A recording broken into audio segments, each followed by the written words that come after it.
Alors bonjour à tous, aujourd'hui je vous retrouve pour vous présenter l'énorme projet sur lequel je suis depuis plusieurs jours.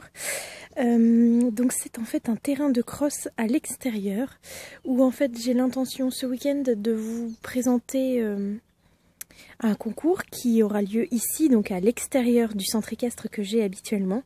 Et je voulais d'abord vous le présenter rapidement parce que forcément sur la vidéo que je vais faire, ce sera plutôt une mise en scène et du coup vous verrez pas forcément bien tous les obstacles et l'ensemble du terrain. Donc en fin de compte, normalement c'est ma place de parking qui en hiver est vraiment gadoueuse et du coup je l'utilise pas. On se gare sur le côté goudronné. Et pas sur l'herbe, et du coup je me suis dit que j'allais m'en servir le temps que je me regare à nouveau ici. Donc je vais vous montrer depuis le départ. Donc le départ se trouve dans le carré ici, où les chevaux prennent le galop avant de s'élancer, et il faut donc passer par ici pour rentrer dedans. Donc le parcours commence par une grande ligne droite qui amène à une petite zone où les chevaux devront passer ici à droite, faire demi-tour pour sauter cet obstacle-là. Donc je vous préviens tout de suite que je n'ai jamais fait de cross, j'en ai beaucoup regardé, mais du coup je ne connais pas forcément le vocabulaire exact, et du coup je vais me renseigner un petit peu pour ce week-end pour pouvoir parler des obstacles en disant leur vrai nom, parce que comme la plupart déjà c'est moi qui les ai créés, donc forcément je connais pas les noms exacts. Mais je me renseignerai pour ce week-end. Donc comme je vous le disais ici, et le parcours s'enchaîne avec une descente dans l'eau et une marche ici à sauter pour revenir au niveau de départ. Donc en fin de compte ça fait, vous voyez, une descente. Donc là il y a de l'eau mais il n'y aura pas forcément d'eau. Là c'est parce qu'il a plu aujourd'hui, mais c'était pas forcément une zone où j'avais envie qu'il y ait de l'eau. Mais ça peut ne pas être trop mal. Et la marche, je vous la montre de ce côté-là, est assez haute quand même à sauter. Du coup ici grand tournant pour venir sur le château fort. À nouveau grand tournant pour arriver à cette zone où il y a deux marches montantes, une petite foulée et deux marches descendantes avant d'arriver au reste du parcours. Voilà, donc je vous montre un peu mieux de plus près. Donc en fin de compte j'ai fait un gros tas de terre avec deux niveaux. J'ai mis autour de la mousse pour faire des buissons. Et ici avec des bâtons de glace, j'ai bien symbolisé les marches pour que ce soit bien visible pour les chevaux. Ensuite ici à nouveau un obstacle de ma création que je vous montre comme ceci, donc avec un petit buisson au milieu. Et ici à nouveau une zone où il y a un petit peu d'eau mais il n'y en aura pas forcément, avec donc un choix, soit la grande hauteur, soit la petite hauteur. Là dans le parcours que vous verrez ce week-end, ce sera la petite hauteur. À nouveau grand tournant, ces deux obstacles là ne seront pas utilisés mais ils le peuvent dans d'autres parcours. Et on arrive à l'intersection où le parcours continue tout droit avec à nouveau un obstacle que j'ai créé. Donc je ne connais pas le nom, en fin de compte ça fait un petit bac avec des graviers et un toit. Donc là la difficulté c'est de sauter avec quelque chose au-dessus de la tête. Et le parcours continue tout droit où il y a un fossé, alors pareil qui est rempli d'eau parce qu'il a plu, mais qui ne le sera pas normalement, avec de chaque côté des bâtons de glace pour bien retenir la terre. Donc ça pareil, je ne sais pas comment ça s'appelle, si vous voulez me le dire en commentaire je veux bien. Donc ça fait comme un trou ou un fossé à sauter. Le parcours continue. Tiens, il y a encore une feuille que j'ai pas enlevée. Et voici l'obstacle suivant. Donc l'obstacle suivant, à nouveau c'est moi qui l'ai créé. Donc je ne sais à nouveau pas comment ça s'appelle.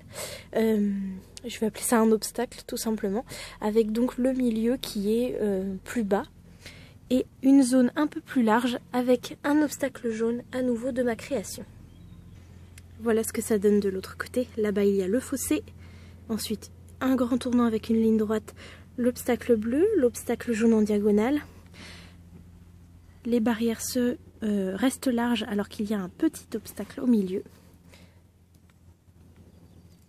Avec à nouveau un buisson. Et c'est là, juste avant le tournant, que les barrières se resserrent. Et donc c'est la difficulté puisque ça tourne assez fort et que c'est en montée. On va monter à nouveau un obstacle de ma création avec les panneaux de signalisation feu rouge, feu vert et un taxi Et ensuite une très grande ligne droite avec plusieurs obstacles, un tronc, une barrière et un obstacle en forme de triangle que je vous montrerai juste après. Je vous montre juste à nouveau que ici, après la montée et l'obstacle avec le taxi, le virage est très serré pour une grande ligne droite où les chevaux peuvent vraiment accélérer. Donc le tronc et la petite barrière. Dans le passage de ce week-end, il n'y aura que le tronc et l'obstacle là-bas, pas la barrière. Voici le fameux obstacle en triangle dont je ne connais pas le nom, mais que je veux bien que vous me le disiez en commentaire. Donc l'objectif c'est de sauter le côté le moins large. Et ici, les chevaux, j'enlève la petite feuille, les chevaux et leurs cavaliers montent en pente douce avant de descendre 2 marches et de sauter dans l'eau. Et une montée douce à nouveau pour retrouver le même niveau. Voilà, je vous montre ce que ça donne de l'autre côté. Et cette fois-ci, l'eau, c'est moi qui l'ai mis. Donc vous voyez, j'ai mis une petite bâche, enfin un sac poubelle pour que l'eau justement ne s'en aille pas. Cette fois-ci. Donc à nouveau, j'ai symbolisé bien les marches avec des bâtons de glace. Et le parcours continue avec cet obstacle-là. Donc les 2 marches, l'eau, on remonte doucement cet obstacle-là. Un grand tournant pour revenir au croisement de tout à l'heure. Et à nouveau une zone d'eau où cette fois-ci également j'ai mis une bâche pour que l'eau ne s'en aille pas. Donc les chevaux arrivent comme ceci. Ils sautent cet obstacle. Avant de continuer dans l'eau. Et de sauter ici la petite marche pour venir sauter l'obstacle avec les pneus et enchaîner sur cet obstacle très large. Je vous montre de haut l'obstacle avec les pneus justement, juste après l'eau. Les cordages se resserrent pour centrer sur cet obstacle très large avec des petits buissons en dessous. Je vous montre donc c'est assez large. Et d'arriver dans la dernière zone avec des obstacles plus classiques en arrivant tout droit sur le vert, faisant demi-tour sur le rouge et franchir la porte finale. Voilà, je vous montre la petite zone en herbe cette fois-ci, pas gadoueuse, et puis la porte en mousse qui symbolise l'arrivée avec une grande zone pour freiner avant de stopper les chevaux. Donc je me suis vraiment amusée à faire tout ça et je sens que je vais à nouveau beaucoup m'amuser ce week-end à vous filmer le petit court-métrage. En fin de compte, ça va être scénarisé, c'est-à-dire qu'il va y avoir plusieurs élèves qui vont partir dans le van que j'ai fabriqué aussi hier pour le concours de cross à l'extérieur, donc ici, dont des chevaux de propriétaires et leurs propriétaires. Et donc en fin de compte, il y a plusieurs élèves qui passeront en duo. Parce que j'ai vu que ça se faisait beaucoup en amateur et puis le reste en solitaire. Simplement je ne vous filmerai pas tout, je filmerai simplement un passage en duo de 2 élèves du club et puis le reste je vous ne mettrai que des photos et puis voilà, j'essaierai de scénariser un peu la vidéo pour qu'il y ait vraiment une histoire. Et j'espère que vous aimez beaucoup ce que j'ai fait parce que moi je suis vraiment contente et j'ai passé énormément de temps dessus. Donc comme vous avez pu le voir, j'avais entièrement clôturé. Enfin, j'ai mis un fil vraiment tout autour du parcours pour le symboliser correctement.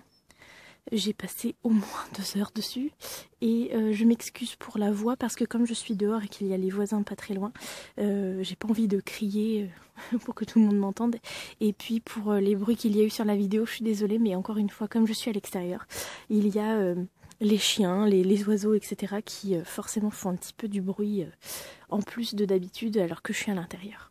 Donc voilà, j'espère que ça vous a plu, j'attends vos commentaires et je vous dis à bientôt.